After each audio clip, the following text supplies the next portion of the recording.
Assalamu alaikum everyone, welcome back to another video. I hope you all are doing well. आज का जो हमारा topic है वो है बोहर्स एटॉमिक मॉडल पे। इससे पहले रदरफोर्ड न्यूक्लियर मॉडल थ्योरी थी। उसने हमें ये स्टेटमेंट दी थी कि जो एटम है उसमें सेंटर में न्यूक्लियस पाया जाता है और न्यूक्लियस के गिर्द जो है वो नेगेटिवली चार्ज इलेक्ट्रॉन्स जो हैं वो प्रेजेंट हैं। अब उस थ्योरी के कुछ डिफेक्ट्स हैं। डिफेक्ट्स ये हैं कि रदरफोर्ड ने हमें ये नहीं बताया था कि ये जो नेगेटिवली चार्ज इलेक्ट्रॉन होगा वो कैसे और कहाँ मौजूद होगा।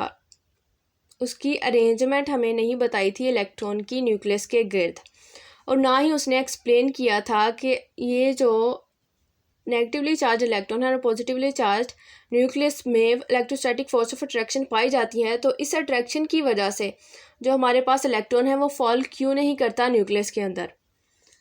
अब इन डिफेक्ट्स को दूर करने के लिए हमारे पास है बोहर्स एटॉमिक मॉडल थ्योरी। ये थ्योरी प्रेजेंट हुई थी 1913 में और इसको किसने किया था? नील्स बोहर ने।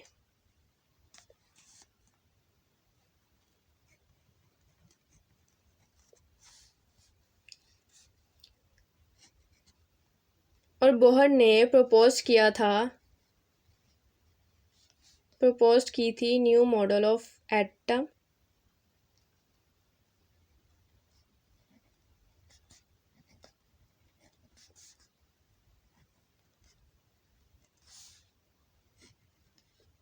और he also explained the emission spectrum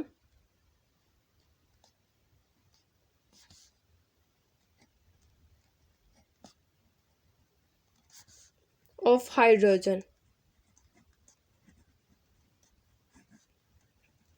और ये जो बोहर्स थ्योरी है हमारे पास वो based on Planck's quantum theory पे।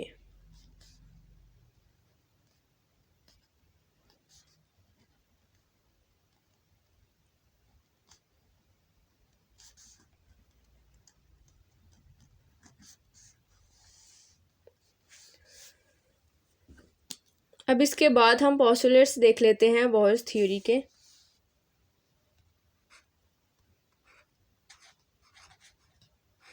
ये हैंड राइटिंग नहीं सही आ रही।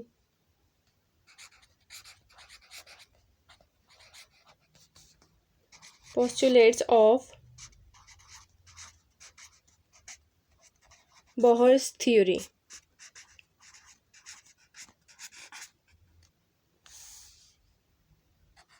जिसमें नंबर 1 पोस्टुलेट जो है। अब इन पोस्टुलेट्स को देखने के लिए, याद करने के लिए हमारे पास सबसे पहले हमारे जहन में होनी चाहिए एटम का जो स्ट्रक्चर है। हमारे पास न्यूक्लियस है और इसके गिर्द जो है ऑर्बिट्स हैं।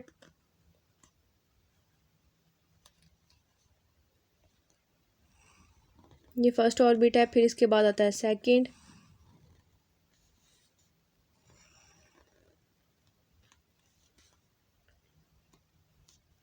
Third and then fourth. ये इसी तरह ऑर्बिट्स जो है न्यूक्लियस के गिर्द वो चलते जाएंगे। अब ये जो है हमारे पास 1 2 3 4 ऑर्बिट, इसको हम कहेंगे ऑर्बिट नंबर।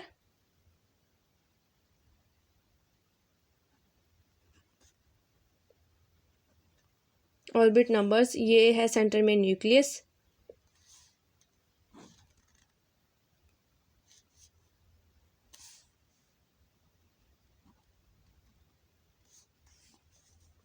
अब इन ऑर्बिट्स में हमारे पास क्या चीज़ मौजूद होगी? Negatively charge electrons. इनको हम ऐसे इलेक्ट्रॉन्स ही। अब ये जो इलेक्ट्रॉन्स हैं वो रिवॉल्व कर रहे हैं अराउंड दी न्यूक्लियस। जो पहला पोस्टुलेट होगा वो ये होगा कि ये जो इलेक्ट्रॉन्स हैं, नेगेटिवली चार्ज इलेक्ट्रॉन्स हैं, वो ट्रैवल करते हैं around the nucleus in specific orbits. जो इलेक्ट्रॉन्स हैं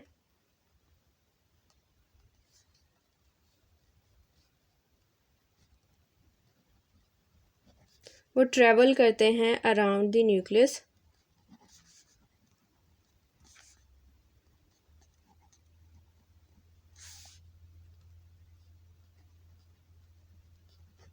इन स्पेसिफिक ऑर्बिट्स।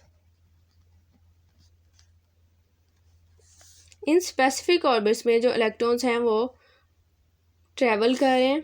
अब इन ऑर्बिट्स की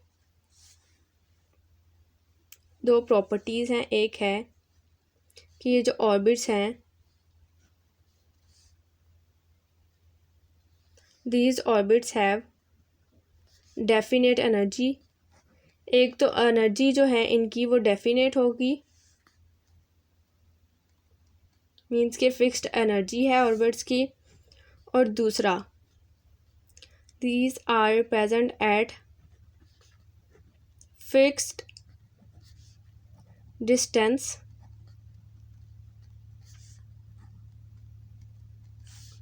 from the nucleus।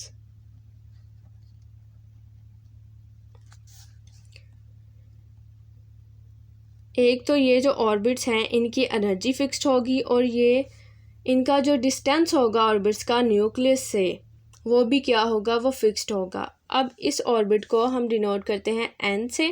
एन हमारे पास क्या है, ऑर्बिट नंबर, इसको हम कहते हैं प्रिंसिपल क्वांटम नंबर। एन जो है वो 1 होगा, 2, 3, 4 and up to sworn.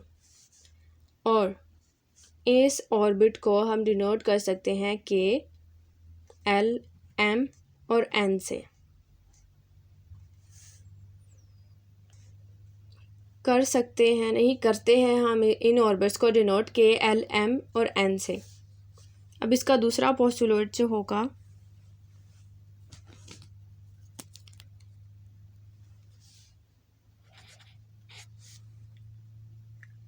Second postulate में हम देखेंगे कि इन स्पेसिफिक ऑर्बिट्स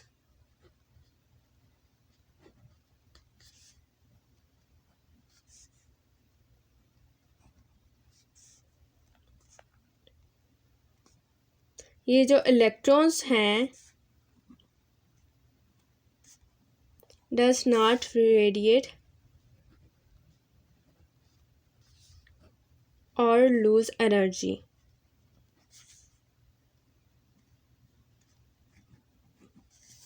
हम लोग कह रहे हैं कि ये स्पेसिफिक ऑर्बिट्स हैं, डेफिनेट एनर्जी है और फिक्स्ड इनका डिस्टेंस है न्यूक्लियस से। और ये जो स्पेसिफिक ऑर्बिट्स हैं वो उनमें जो इलेक्ट्रॉन्स हैं वो लूज एनर्जी जो है वो नहीं करते, मींस के इनकी फिक्स्ड एनर्जी है। और इन स्पेसिफिक ऑर्बिट्स को हम क्या कहते हैं, एनर्जी लेवल्स। इस ऑर्बिट की एनर्जी जो होगी वो डिफरेंट होगी इस ऑर्बिट से, और इसी तरह इन चारों की एक दूसरे से डिफरेंट होगी। अब एनर्जी की बात करें तो जो ऑर्बिट न्यूक्लियस के जितना ज़्यादा करीब होगा उसकी एनर्जी जो है वो कम होगी। और इसी तरह जैसे जैसे हम न्यूक्लियस से दूर जाते जाएं एनर्जी जो है वो ज़्यादा होती जाएगी ऑर्बिट्स की या ऑर्बिट के इलेक्ट्रॉन्स की।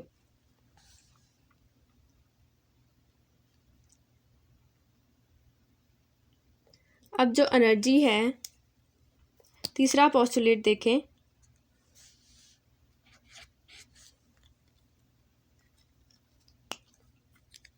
तीसरे पोस्टुलेट में जो इलेक्ट्रॉन है वो मूव कर सकता है from one energy level to another. अब वो किस तरीके से मूव करेगा, बाय क्वांटम और photon jumps only.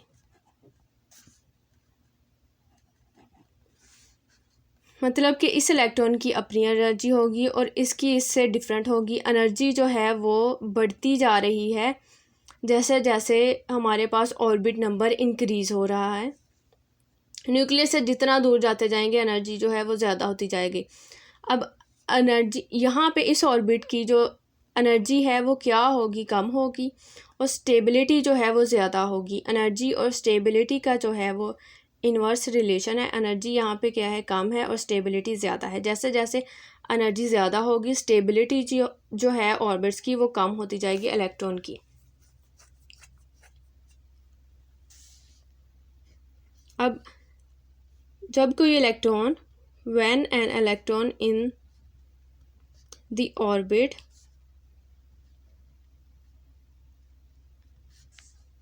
which is lowest in energy,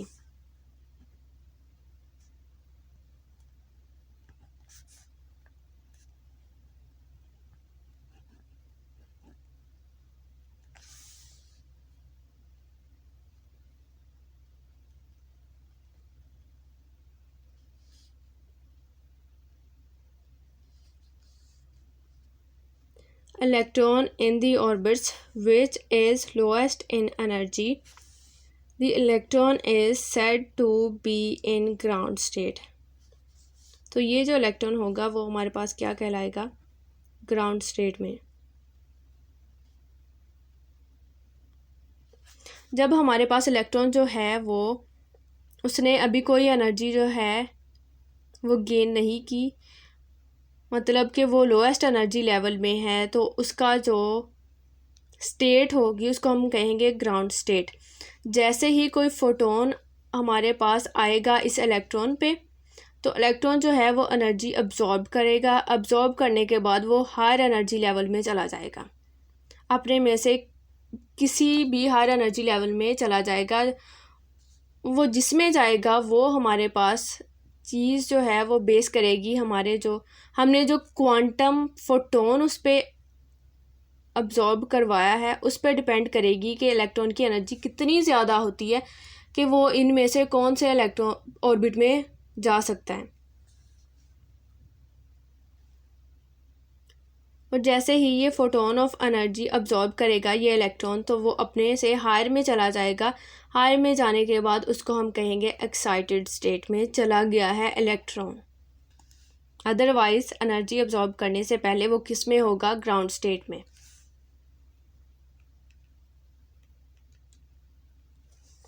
इसकी हम एग्जांपल ये भी ले सकते हैं कि ये हमारे पास इलेक्ट्रॉन जब लोअर एनर्जी लेवल में है, फिर इसको हम लोअर एनर्जी लेवल को हम एल और ई से लिख लेते हैं और इसको हम हायर एनर्जी लेवल।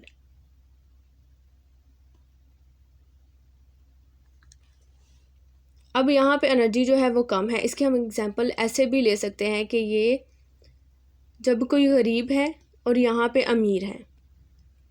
अब अमीर जो है वो हायर एनर्जी में जाना चाह रहा है, सॉरी गरीब जो है वो हायर एनर्जी में जाना चाह रहा है, मतलब कि ये जो अमीर वाली स्टेट है वो इसमें आना चाह रहा है। तो वो क्या करेगा, वो उसको उतनी ही ज़्यादा दौलत चाहिए होगी, फिर वो हर स्टेट में आएगा इलेक्ट्रॉन जो है।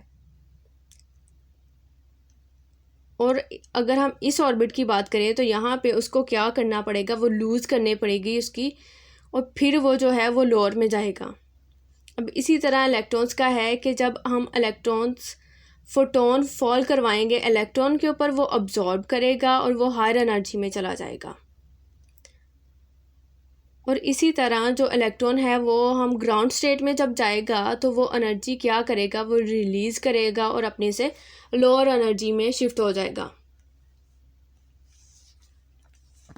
ये हमने डायग्राम बनाई है सर्कुलर इलेक्ट्रॉन ऑर्बिट्स की।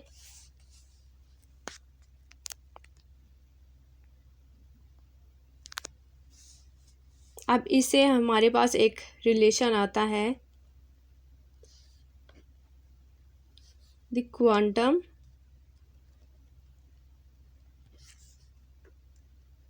और फोटोन ऑफ एनर्जी अब्जॉर्ब्ड और रिलीज्ड। जब भी इलेक्ट्रॉन जो है वो मूव करेगा एक शेल से दूसरे शेल में, या तो एनर्जी जो है वो अब्जॉर्ब होगी या फिर एनर्जी जो है वो रिलीज होगी। वो क्या होगा, is the difference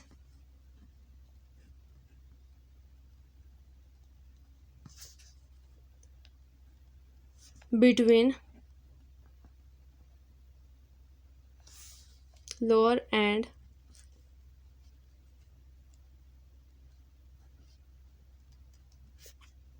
higher energy levels।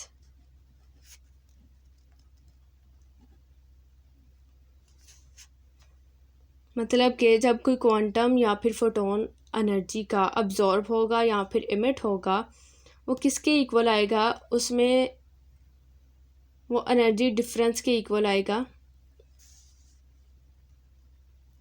Delta E change in energy जो हुई है वो हुई है energy of high orbit minus energy of lower orbit, equal होती है हमारे पास एनर्जी चेंज एच वी, इस वजह से एच म्यू। और यहाँ पे एच हमारे पास क्या है, वो है प्लैंक्स कांस्टेंट।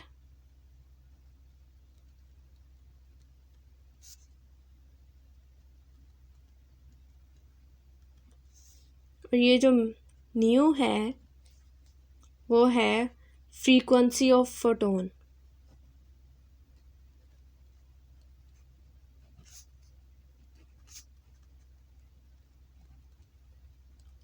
कि किस फ्रीक्वेंसी का फोटोन जो है वो यहाँ पे एमिट हुआ है या फिर अब्जॉर्ब हुआ है। इसके बाद हमारे पास आ जाता है चौथा postulate, fourth postulate.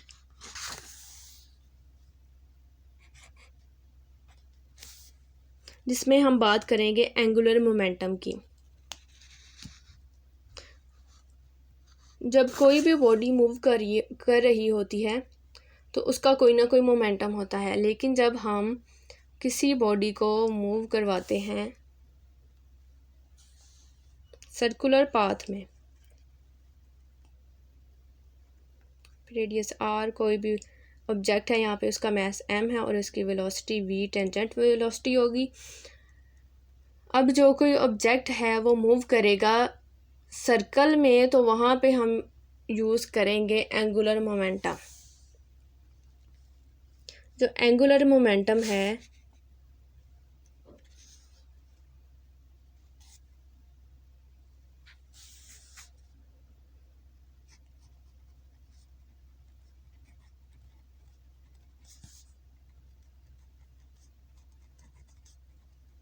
The angular momentum, इसको हम डिनोट कहते हैं एल से, जो कि इक्वल होता है हमारे पास एम वी आर के। एंगुलर मोमेंटम किसका, इलेक्ट्रॉन का। इलेक्ट्रॉन को हम ऐसे लिख लेते हैं, angular momentum of an electron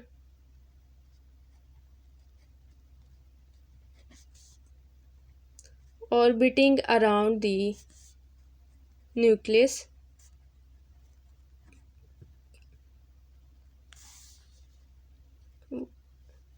is an integral multiple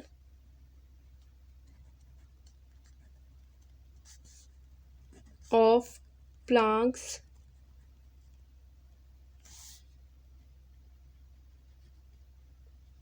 constant divided by 2 पाई। जो एंगुलर मोमेंटम होगा इलेक्ट्रॉन का, किस इलेक्ट्रॉन का, जो कि ऑर्बिट, जो कि रिवॉल्व कर रहा है अराउंड द न्यूक्लियस, वो क्या होगा, इंटेग्रल मल्टीपल होगा प्लैंक्स कांस्टेंट का, और उसको हम डिवाइड करेंगे 2 पाई से। अगर हम मैथमेटिकली लिखें तो एंगुलर मोमेंटम जो होगा इलेक्ट्रॉन का वो क्या होगा, इंटेग्रल मल्टीपल होगा। इंटेग्रल मल्टीपल यहाँ पे n है, n जो है हमारे पास कोई भी नंबर हो सकता है, n इंटेग्रल मल्टीपल होगा प्लैंक्स कांस्टेंट का। इंटेग्रल मल्टीपल n है और प्लैंक्स कांस्टेंट h/2 पाई। यहाँ पे जो m है वो है मास इलेक्ट्रॉन का, वेलोसिटी इलेक्ट्रॉन की, रेडियस ऑर्बिट का, और जो n है वो हो सकता है हमारे पास 1 2 3 up to so on. n का यहाँ पे ऑर्बिट नंबर कोई भी हो सकता है। अब n की वैल्यू पुट करने के बाद हमारे पास एंगुलर मोमेंटम जो आता है वो आता है, अगर 1 करें तो h/2 पाई आएगा, 2 करेंगे तो 2h/2 पाई आएगा, 3 करेंगे तो 3h/2 पाई आएगा, एट्सेट्रा। अब ये जो रिलेशन है एंगुलर मोमेंटम का प्लैंक्स कांस्टेंट के साथ, वो हमें ये बताता है कि जो इलेक्ट्रॉन है वो फिक्स्ड ऑर्बिट में रिवॉल्व कर रहा है।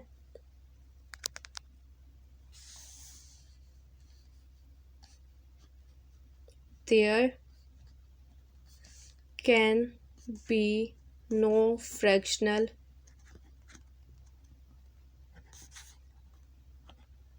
value of h/2 पाई। इसका मतलब ये है कि फ्रैक्शंस में जब हम जो वैल्यू आती है वो पॉइंट्स में होती है, लेकिन हम कह रहे हैं कि यहाँ पे जो ऑर्बिट की एनर्जी है वो फिक्स्ड एनर्जी है। मतलब कि अगर यहाँ पे आप लगा लें कि 2 एनर्जी है, यहाँ पे 3 होगी, 4 होगी, 5 होगी, जो भी होगी, लेकिन हम ये नहीं कह सकते कि 2 है तो यहाँ पे 2.5 की भी कुछ एनर्जी है। मतलब कि इलेक्ट्रॉन जो है वो फिक्स्ड ऑर्बिट में रहेगा, इन फिक्स्ड ऑर्बिट्स में रहेगा। Electron is not allowed between the orbits. ये रिलेशन हमें ये बताता है, और इसी से हम कहते हैं कि जो एंगुलर मोमेंटम है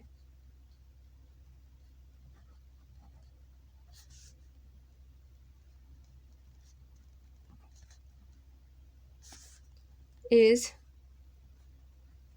said to be quantized। मतलब कि इसकी एनर्जी भी क्या है, फिक्स्ड है, और इलेक्ट्रॉन जो है वो डेफिनेट अपने ऑर्बिट में रिवॉल्व करेगा। इसके अलावा हम ऑर्बिट्स को कहीं भी वो मौजूद नहीं होगा। ये था आज का हमारा लेक्चर।